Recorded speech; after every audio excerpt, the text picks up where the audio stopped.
Hello and welcome to Mindset Kitchen. My name is Diana Palukaite and I'm the host of the show. I have a huge pleasure to introduce Joy Poole. Hello. Hello, good to be here. Thank you. How are you? Really, really well. I'm really excited to be here. Oh, I'm glad that you're excited. So Yeah. tell me about yourself a little bit. Wow, where do I begin? So, as you might be telling from my accent, I'm not from these parts. I'm not from London originally. I was born in America and I traveled all around the world with my family growing up. I was part of a military family and caught the bug for living internationally that way. And then, after school and everything, I, wanted to explore the world and ended up in London. And I've bounced back and forth and all around the world for a number of years, but have been here for about 15 years now. Professionally, I spent the first 20 years of my career climbing the ranks of big tech and consulting. And that was an incredible ride, particularly the last 7 years of that I spent at Facebook, now Meta. And that was just an incredible ride. I learned so much. In recent years, though, I have transitioned into becoming a leadership coach. I learned a lot about myself and about being a leader in the 20 years I spent in corporate. And a time came to start to really sort of share some of what I've learned. And I love the work that I do. I work with high-performing female leaders to really hone their own leadership style and to write that next chapter. Well, it sounds like you're really suited to be doing that. Yeah. And I love what you say, you learned a lot about yourself, because I think when you transition, you start looking almost back and looking internally to identify all the things within us that we have learned, and then how could we use it and inspire others, help others. Yeah. So Joy brought some amazing messages, which I will delve in very shortly. But also, I've asked Joy to give me her favorite ingredients or anything she would like me to cook, a particular meal. And she's very easygoing, which may sound like an easy option for me, but it's kind of difficult, because then I have to really go look at the whole kind of repertoire of possible things that I could cook for you. Yeah. Narrow it down to one. I know what you don't like, the licorice. So when you just said everything with fennel and all, said, don't worry, there won't be any of that, which means I was left with a plethora of things. Yes. So today I'm going to be cooking something of my passion. I love Japanese food. Okay. So it's going to be furikake seared tuna. Furikake is kind of like a Japanese spice mix, which made with sesame seeds, nori, sugar. It's all toasted, and then you sear tuna with it. And then I have some brown rice sitting there already warmly, waiting to be served. And I'm making it with Asian cucumber salad. So it's a little bit of spiciness, a little bit of kind of rice vinegar going through it. You will see, I'll start making it shortly. Hope you enjoy. I could not be more excited. You picked brilliantly, and I apologize. I did not give you much guidance. That's perfect. That's perfect. I was looking forward to being surprised today, and I'm even more excited now.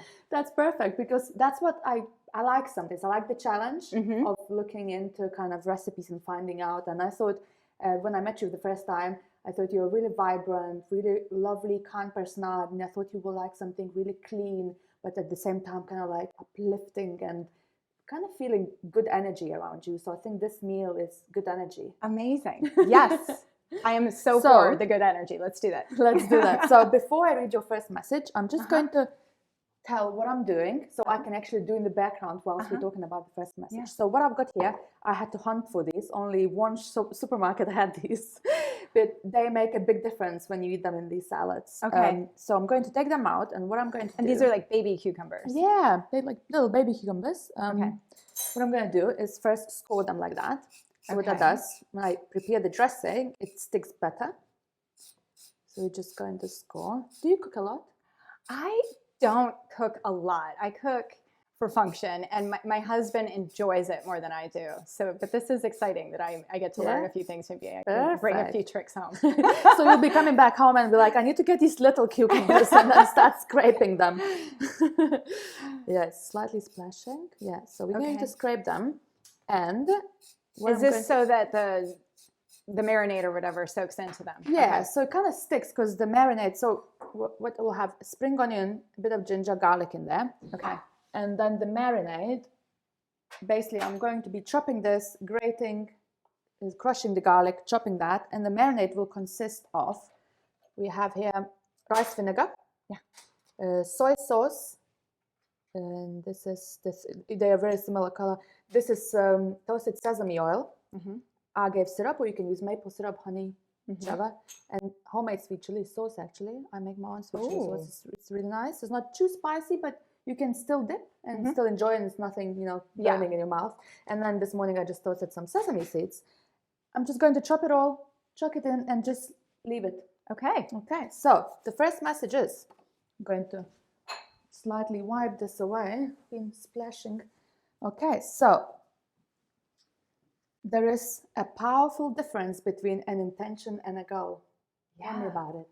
Yeah. So as someone who grew up, being focused on doing well in school and doing well in sports, and then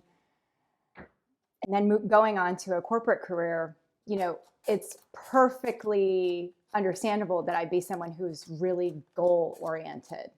And I think a lot of us who spent time sort of developing our careers on the corporate side, it's about producing, knowing where you're headed and producing that result on an ongoing basis and being really focused about that. The challenge with being really, really goal oriented and being focused on that point that's in the future is that you sort of leave the present moment. Mm-hmm. And something that I learned as I developed as a leader, developed my own career in my own life, and through coaching, is how powerful a conversation can be when we explore not just our goals and how we want to get there, like the steps that we need to take to get there and being really focused on that goal, but also who we want to be while we do that. And so I like to say, if I'm in a conversation with a client and I ask them, let's say they've got a really big presentation coming up and a lot is riding on this. And they say, and I ask them, so what's your goal here? And they'll say, well, I want them to buy from me. I want them to love what I'm saying. I want them to do. They've got outcomes, desired outcomes that they're trying to optimize for. Mm-hmm. When I ask, what's your intention? I'm usually met with like, well, I just told you, like, I want, this is what I want them to do. And the difference is, I think a goal starts with I want. And being clear about that is important. But an intention starts with I am. Mm-hmm. And really identifying when you're deciding who you are going to be, who you want to be in that moment, as you get to that goal, you're really deciding what energy you want to bring, the vibe you want to bring, the spirit you want to bring to the conversation. And so I am very clear on the professional goals that I have, and all of my clients are as well. But the challenge is for me, and what I find to be so much more effective is to identify what that goal is, put it out there, be very clear about it, and then kind of set it and forget it. Come back to the present moment. Mm-hmm. What's my intention? My intention for today, for instance, was I wanted to come here and be real with you and to be curious about everything that's going on here. That's the energy that I want to bring to this conversation. I want you to produce a wonderful show as well, but my main goal is to show up in a way that feels really real and curious to me.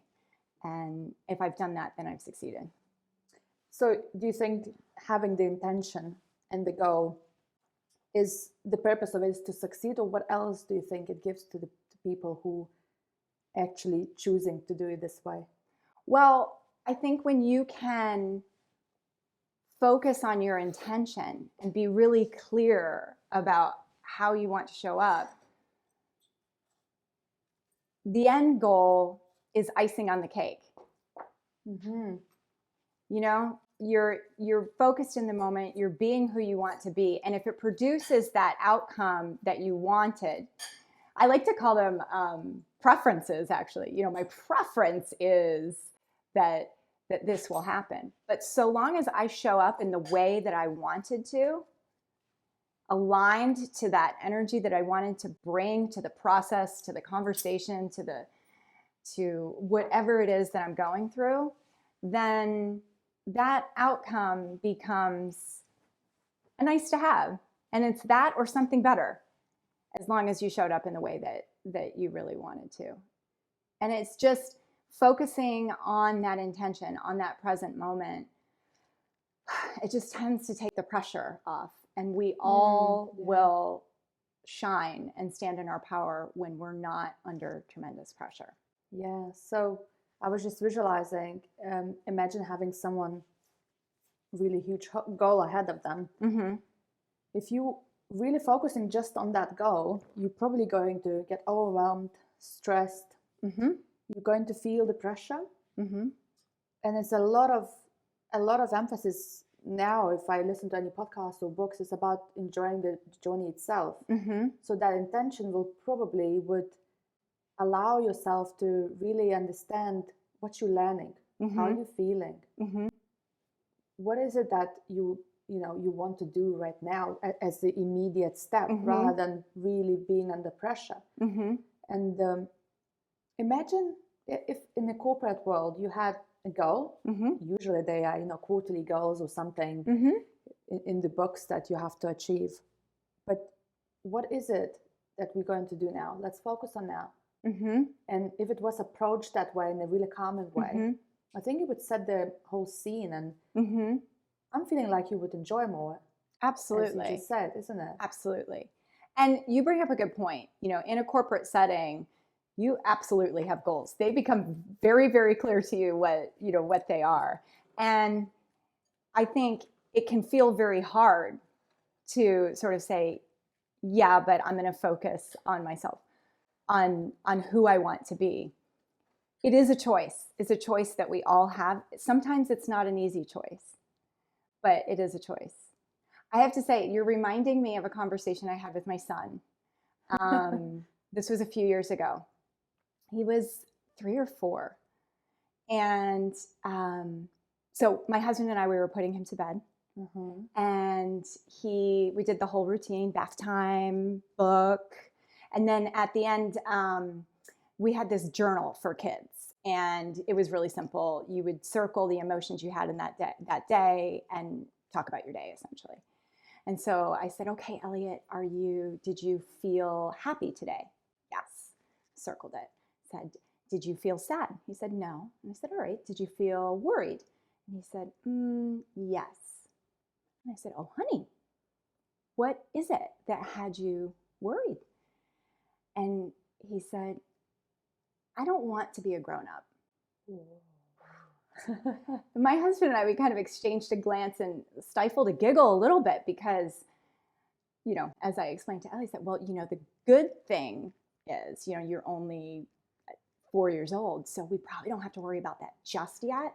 But out of curiosity, what is it that has you worried about becoming a grown-up? And this 4-year-old, he looked me dead in the eye and he said, the work. Oh. It still gives me a gut punch, because in that moment, I just felt so true. I had been in a really sticky part of the work of being a grown-up. My career felt hard. Everything felt not exactly aligned. The way that I was living my life, doing my work, was not aligning with who I wanted to be, to put it really, really simply. I don't know if I could have articulated it in that moment that way. And the words that I heard come out of my mouth to sort of carry on this conversation was, I said, yeah, the work of being a grown-up can be really hard. but do you want to know the coolest thing about being a grown-up? And he said, yeah. And I said, when you're a grown-up, you get to choose. You get to choose what work you will do. You get to choose how you'll go about it. And most importantly, you get to choose who you're going to be as you do it. And I think I left the room, tidied up the conversation, put him to bed and everything, left the room and had a big cry because I realized that was something that I could choose. Yeah. Wow. And it really, powerful. Yeah, it was a defining moment for me. It's really when I started to make a real shift from goosebumps now. That's amazing. Yeah, the shift from trying to prove myself and, more into being present for what really mattered most to me and getting clear on what really mattered most to me. And I guess in a way, setting my intention for who I wanted to be and figuring out if my goals lined up to that and the way that I wanted to go about achieving those goals in a way that honored that intention. So, and showing an example, I guess, for your son that you get to choose. You do get to choose, and they're watching, aren't they? Yeah. So, yeah. And I guess there is something brave about changing profession. And some people change, like myself, I changed profession because something, tragic happened to me, and I had a rebirth, and I had to review everything. And people change, like yourself. You know what? I don't feel this is aligned to me. I think I'm going to do this, and you go for it. And I think both of the situations are extremely brave. Yeah. One situation is so brave because you actually still can do that, and you're happy, you're getting paid, and it's your career, and you worked so hard for it, but you decide to switch. And my situation, I guess I could have gone back to my old job, but I find that it wasn't aligning with my heart anymore. But I just felt at the same time really scared too. Sure. And when I made a call to my manager, I was walking around in the garden, my hands were shaking. And I had to kind of look into it and say, why am I so worried? What is it? And it was me letting go of my past, me letting go of everything I worked so hard of, believed, me letting other people down, and just me taking a big plunge and going into the unknown and actually not having a plan whatsoever. When I quit, I didn't even have Mindset Kitchen or any plans. I just thought the only way for me to be able to find what I want to do is when I'm not doing something in the background. And it was really hard.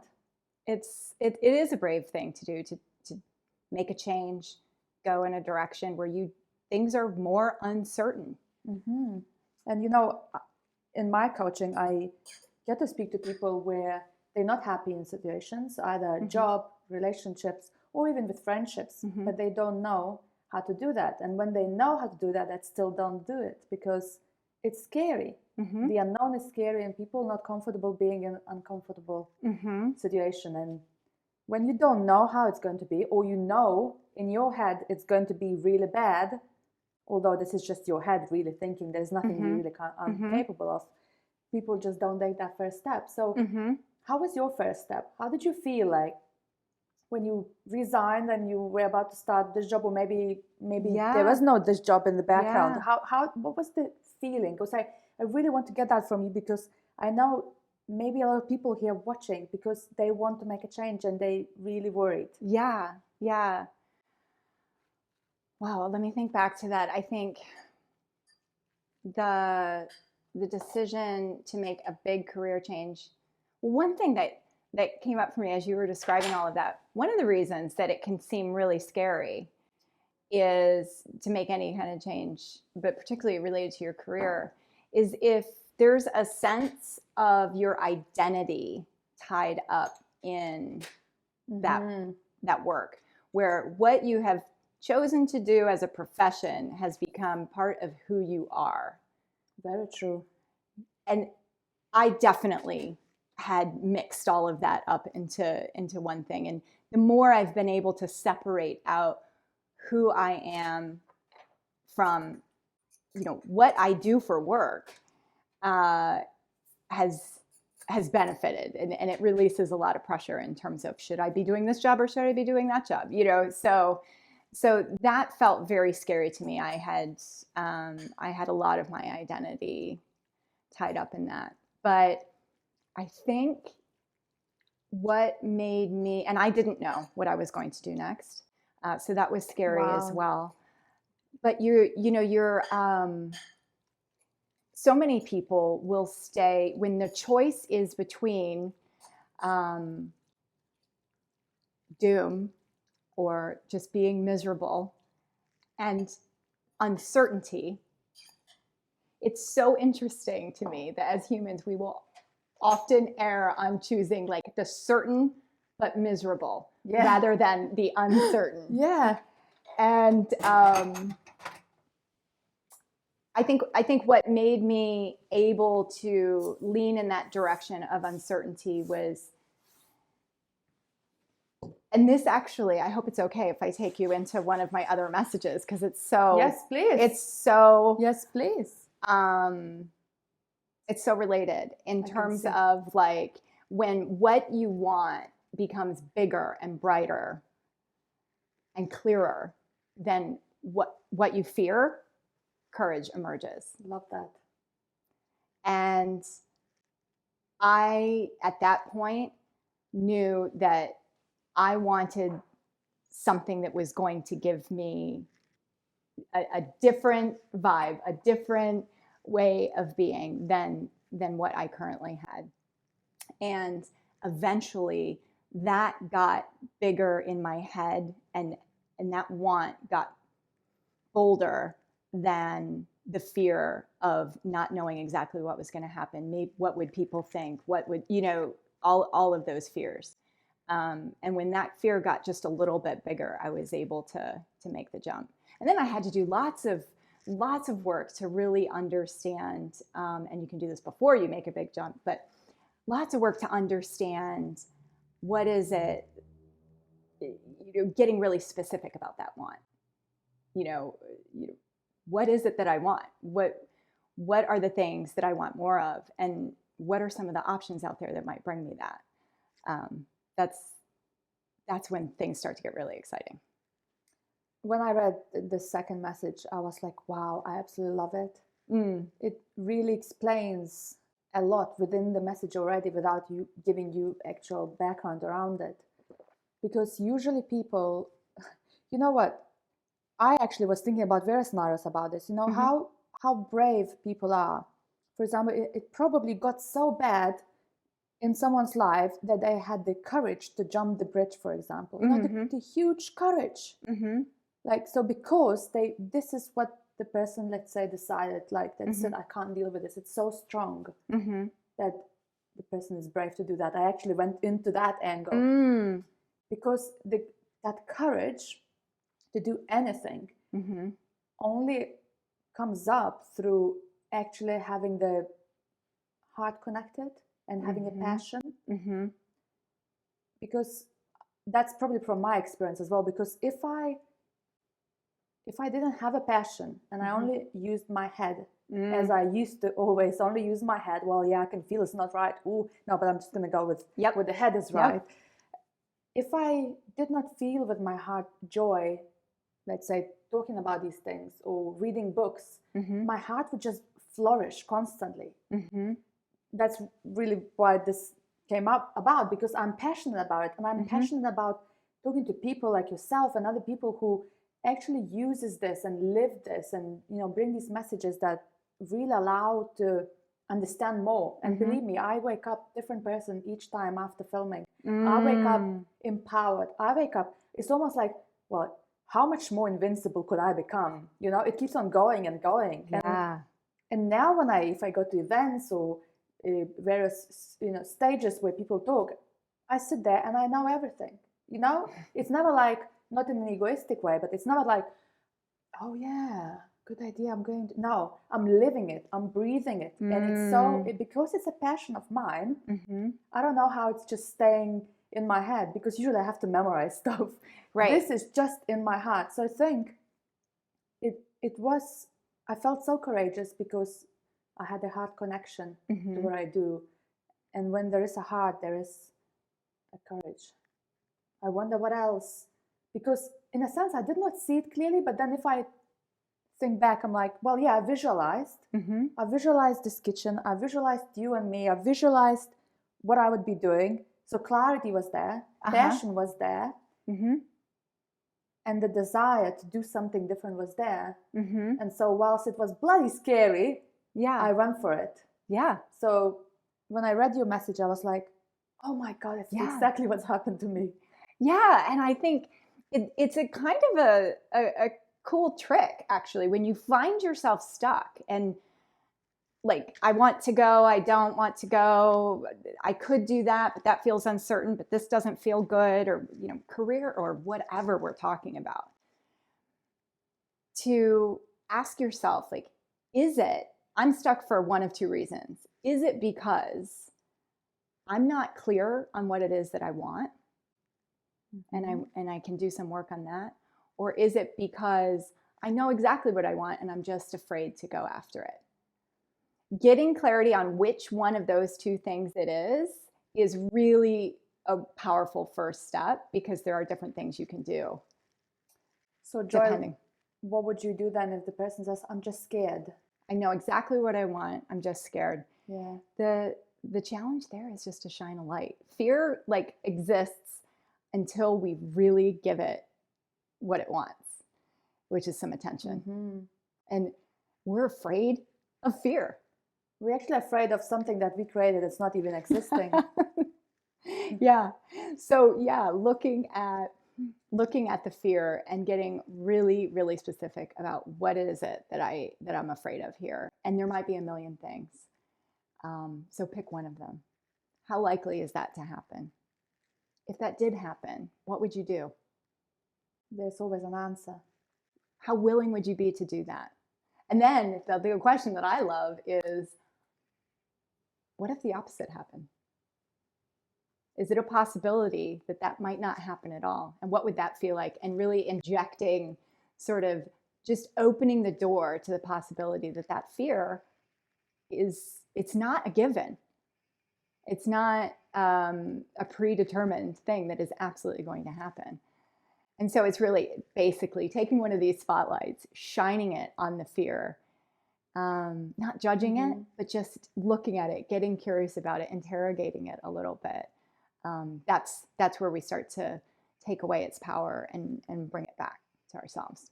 Totally agree with that. And also, what just came up to me, Joy, it's going to be hard, yes. It's actually probably always going to be a little bit harder.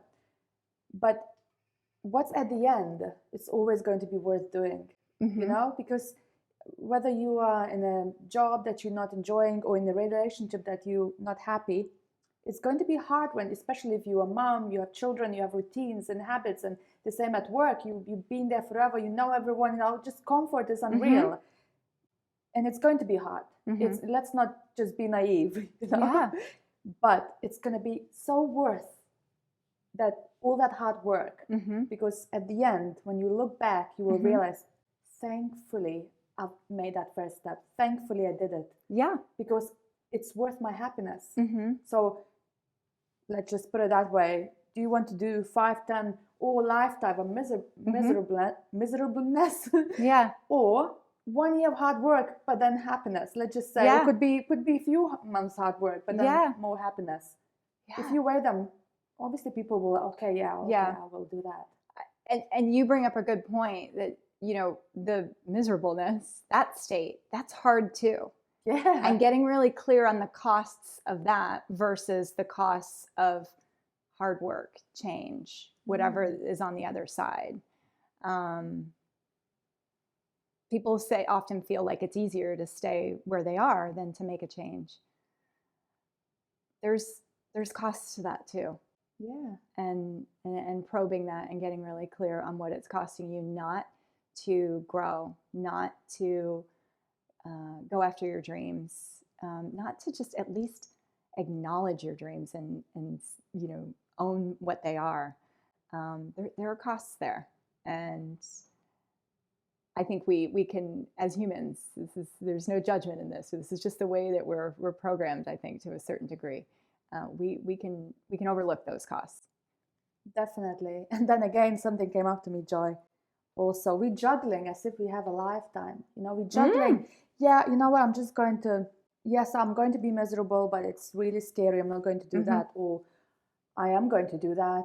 It's really hard, but we don't even know if we get to do that. We're playing with kind of, like I'm almost seeing the, balls juggling as if you get this right to live here tomorrow, because we don't know, And you know better than most that tomorrow is not promised. It's not promised, it's a gift. Yep. And we must live it like it's no longer there.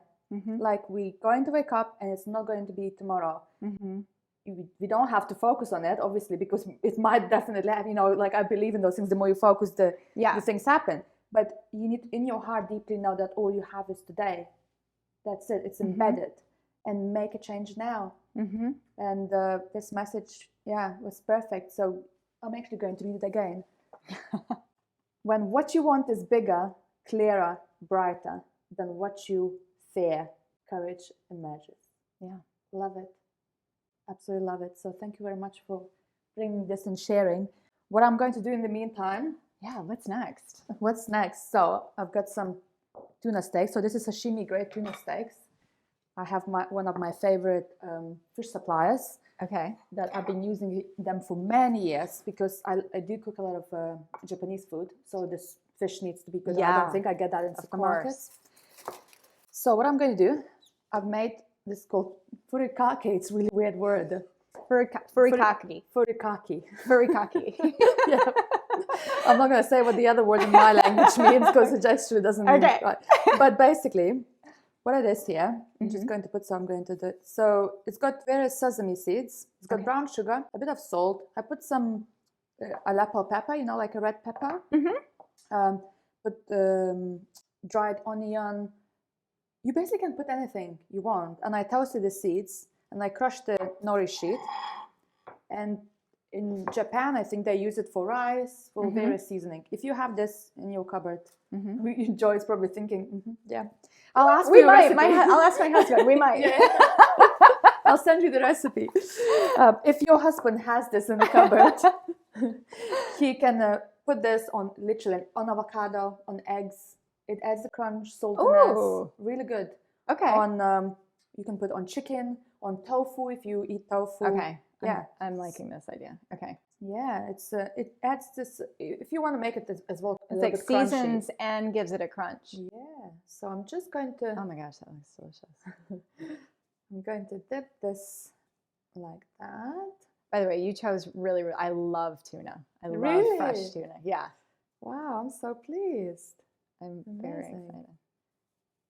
I don't eat much tuna, but actually, I have never had this recipe before. I kind of had similar, but I had a store-bought furikake seasoning, and I was like, it's a bit of nothingness. I'm like, and then just this week, I decided to make my own, and I was like, now we're talking. So much better. I don't think they had enough saltiness, enough spiciness. Okay. And then when I read, you can pretty much add anything. Oh, and nori sheets here are not actually completely plain. Some of them are plain, and some of them wasabi flavor. Okay. Like when you get in Japanese shops, wasabi flavor, because it adds another kind of difference in flavor. Yeah. Which you might not necessarily notice right away, but it's just a combination of things that make things better. So I'm just going to prepare them and then heat up the pan. It's going to be a lot of noise and splashing, so we'll have to interrupt you right away. Okay. But the cooking is literally 60-90 seconds on both sides. Beautiful. Because you want to have it kind of like rare on the inside. Yeah, that's what I like. So if it's overcooked, we'll be like, oops. It's hard to tell though, because it'll be covered in all the seasoning. It will be. We will not shout to anyone. We'll be off behind the scenes. Right. So, Joe, before I go and wash my hand, I'm going to read a message. Okay. Your third message. Third message. Right. Perfectionism and procrastination go hand in hand. Tell me about it. Oh, where to begin with this? This one is near and dear to my heart, Diana. Oh, wow. Go for it then. So I mentioned that, I spent the majority of my career so far was spent, climbing the ranks of the corporate ranks. And I think if you were to ask, objectively, I did it very well. I got the promotions, I got the accolades, I, had, got the money and all of the things at a really good pace. But what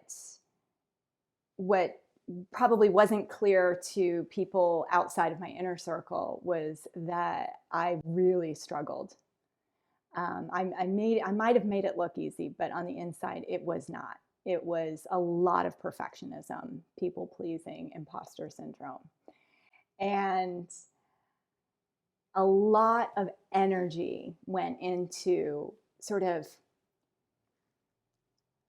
keeping my perfectionism satisfied. And in order to do that, you can't let anything go out the door.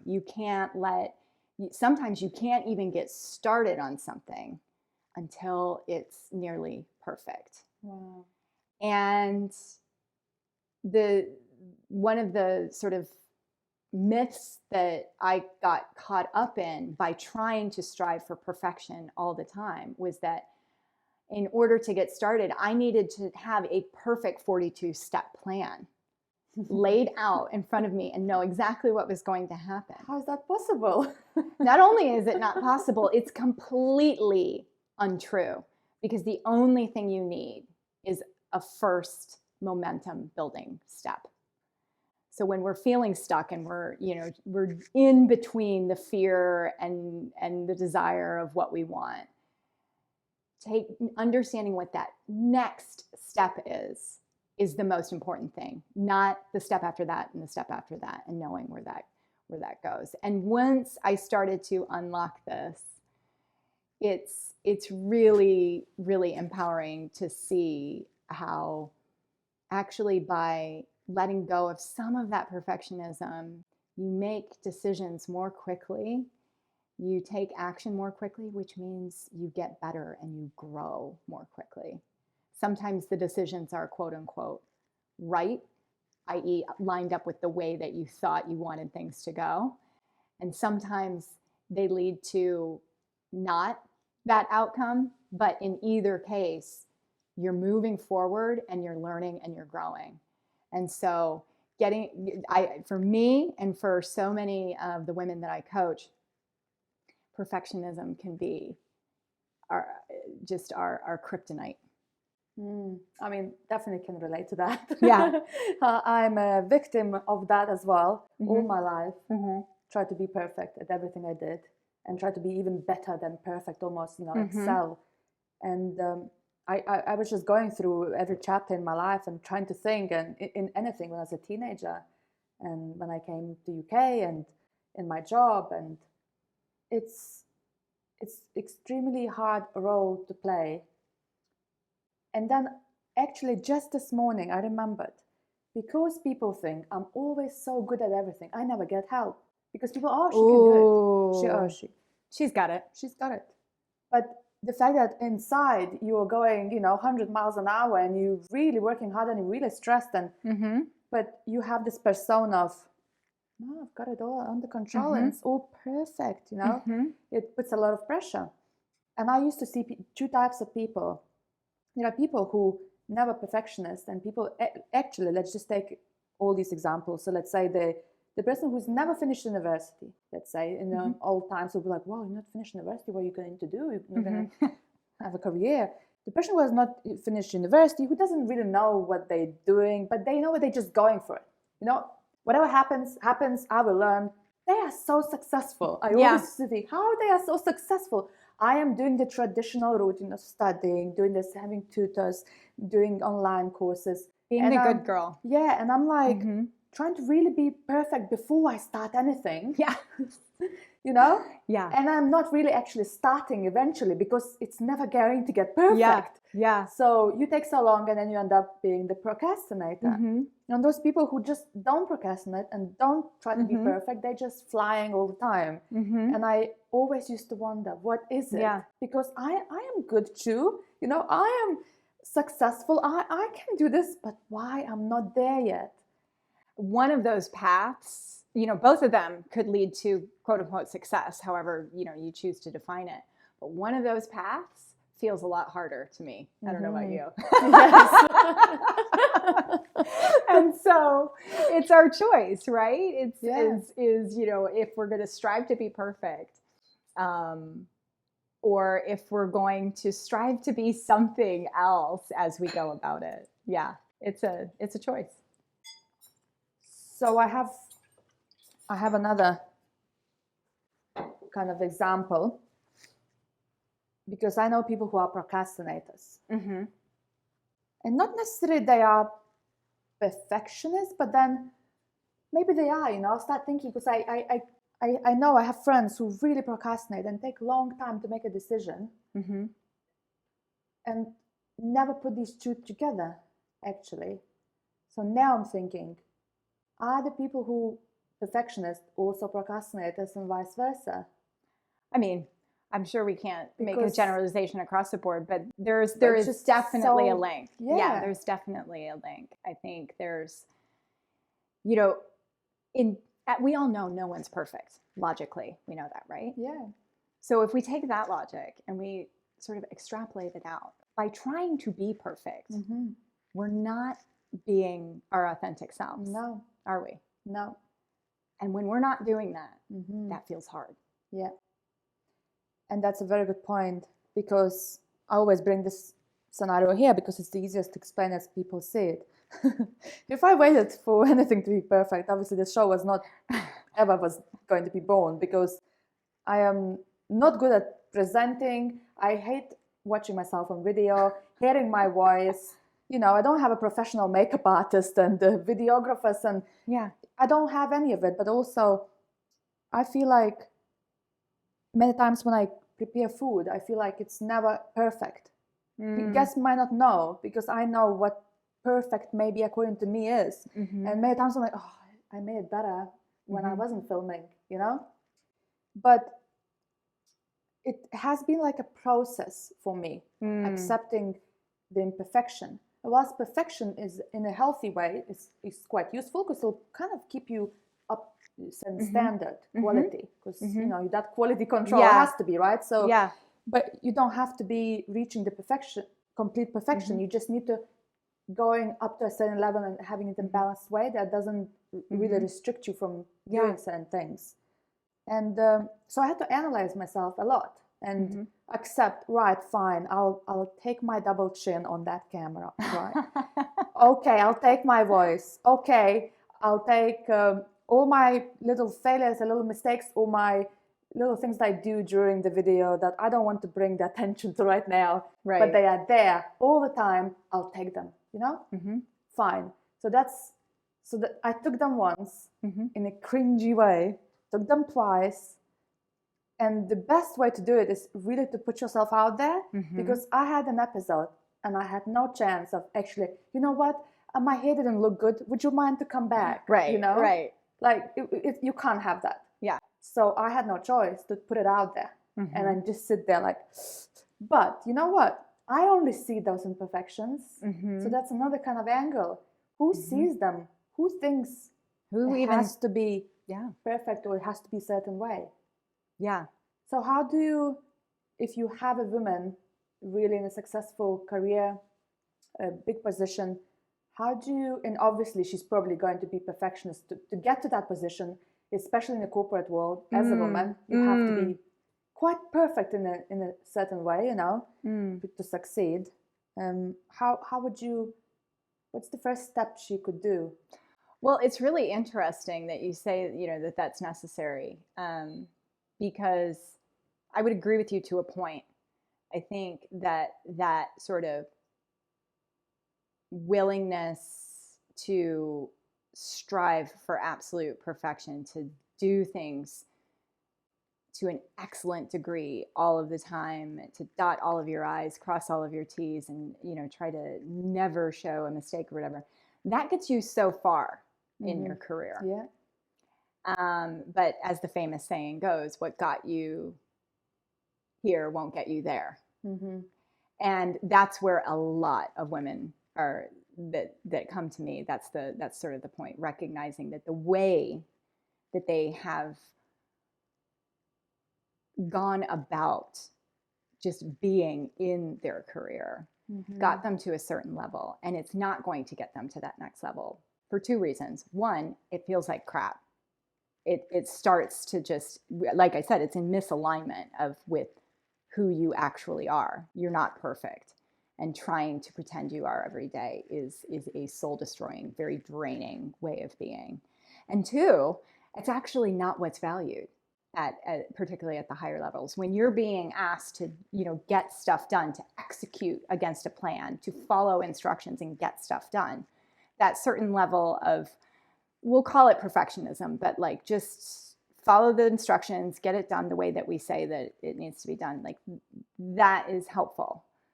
At the next level, when you are being asked to be strategic, you are asked to be visionary, a creative leader, an inspiring leader,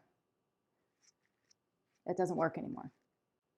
And so, Exactly. yeah. So in terms of a first step, we're talking about defining like what it is, what kind of leader you want to be, how you want to show up as a leader authentically. What's your own leadership style that is going to, you know, break away from that dependence on the perfectionism and take you to that next place.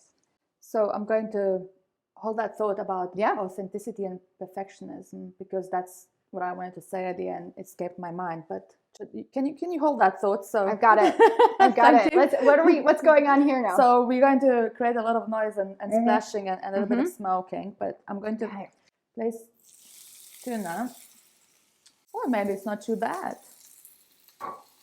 It sounds delicious.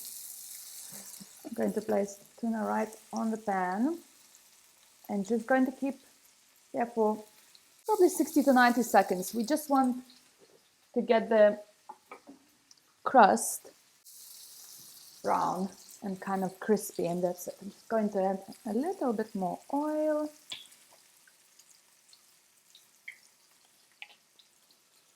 I already can smell Beautiful. it. So whilst that's in the background, we're all aware that this is not a house burning, but tuna cooking. Have you ever had the smoke alarm go off during one of your filming? Thank God, no. Oh, sorry. I hope I didn't bring that in. Don't worry, we will still do it. Yeah, it would be really awesome B-roll. So. Be like, ignore the noise. So perfectionism and being authentic. Where you said, when you're striving to be perfect, you lose your authenticity because you're trying to actually not be yourself, because we're not perfect, right? I love that, because again, I might have linked it, but now I'm just thinking, this is truly me, you know? I am me here. Yeah. I may be nicer even, maybe a little bit, you know, because I want my guests to feel as comfortable, as happy here, right? Yeah. Because at home I'll be like, yeah, your plate, you know. Oh, you don't do this every day for every meal? I just try a little bit harder for my guests, but but I'm just being me, absolutely me, and I am not trying to be someone I'm not. And I find it now in my heart feeling quite happy about it, because that means I'm finally letting go of that being perfectionist. Yeah. And there are loads of examples. And when you think about like the whole process of bringing one of these episodes to life and to put it out there and everything, like what's your favorite part? Oh, what a good question. Probably this. Because I'm loving the connection. I'm loving the conversations and the knowledge and the growth that I'm experiencing. And there's so much about having the connection, but also I think me growing in terms of cooking. I'm actually not really thinking when I'm cooking. Yeah. I am just on an autopilot. Yeah. Joy, completely on autopilot here. And there are lots of aspects where I enjoy by being authentic me. And I think this is really interesting thing that this particular episode that will bring me now to kind of have an intention to be authentic. One of my goals is to actually feel the authenticity throughout. And I feel it sitting here. And it doesn't surprise me that this is your favorite part of it, because you're not trying to be perfect here. No, I'm trying to make this perfect. You're trying to make it a nice meal, but we're having a real conversation and really, really connecting. And so it's not a surprise at all that this would be your favorite part of the whole process. And when you get into the editing booth, or you're talking to your editor, or, you're doing that, like, you're going to, for right now, you're more focused on trying to make that as perfect as it can be. And that's harder than, purely showing up, being yourself, and connecting. Yeah, exactly. Love this. Thank you so much, Joy. My I pleasure. am going to serve this for you. Okay. There's rice waiting hot. So what we're going to do, we're going to take this. Let's pray this tuna is lovely inside. It's going to be perfect. I like it rare. I like it, but I'll take it anyway. You're being nice. Yeah, I do. You'll take it anyway. I do. You're being nice now to me, but let's see. Right. I'm going to sear it. Oh, yes. Oh, perfect. Thank God. Oh, anything would have been perfect. Love this. But actually, could be improved. There's always room for improvement, don't you think? When well, yeah, people say it's let's say this episode is perfect according to someone, could be to someone not perfect. Of course. What is perfection really? That's another point. Actually, it's a society. Our relationship and our background is forming the ideal of perfectionism. Because what is it? It's our perception, what perfection is, as well as other people's. Because many times perfection is what I think other person would want to have. Right. So it's not always your perfection. Always. Right. It's you do pleasing. get to define. You get to define. Yeah. Yeah. Because sometimes I'm doing something, and I know for me, it's already perfect, but I know this person will expect even better. So you like reaching for that other level of perfection. Can I tell you, as a recovering perfectionist, one of the things that I have discovered that has been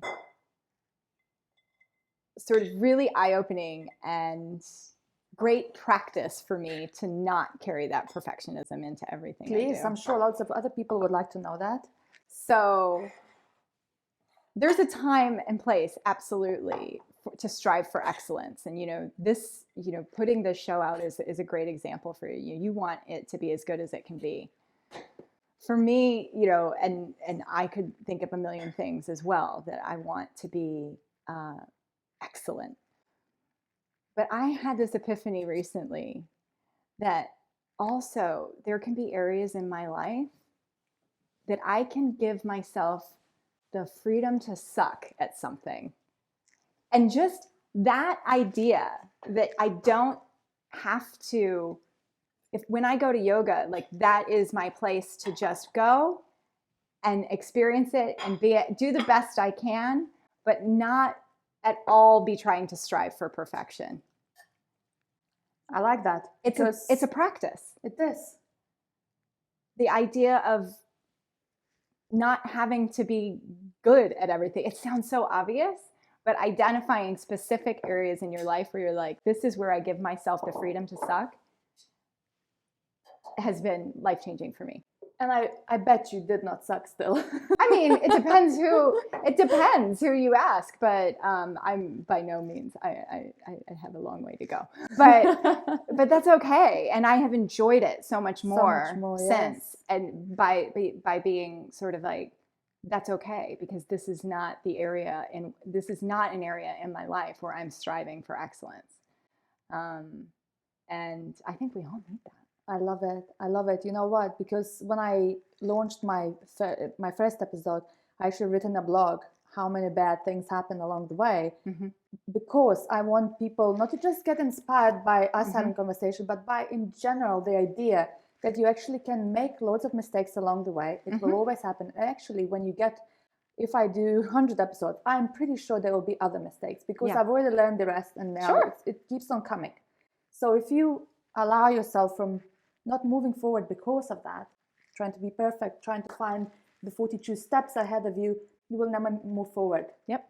So I think we wish all the best of luck for people, because we want them to take that first step. Yeah. That's all that matters, isn't it? Yeah. Thank you so much. Yeah. And Joy, is it okay if I share all your details on the website? Of course. Of course. Yeah, and I'll put, if people want to contact with you and talk about any of these subjects. Absolutely. I could talk about this stuff all day long. Thank you so much. It was such a pleasure having you. I'm going to serve your meal.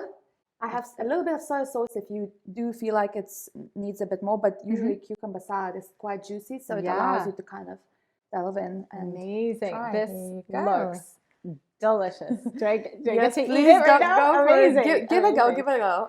Okay. Thank you so much, everyone. Hope you enjoyed listening us chatting about all things perfectionist, intentions and goals, and I hope you find it inspiring as I did.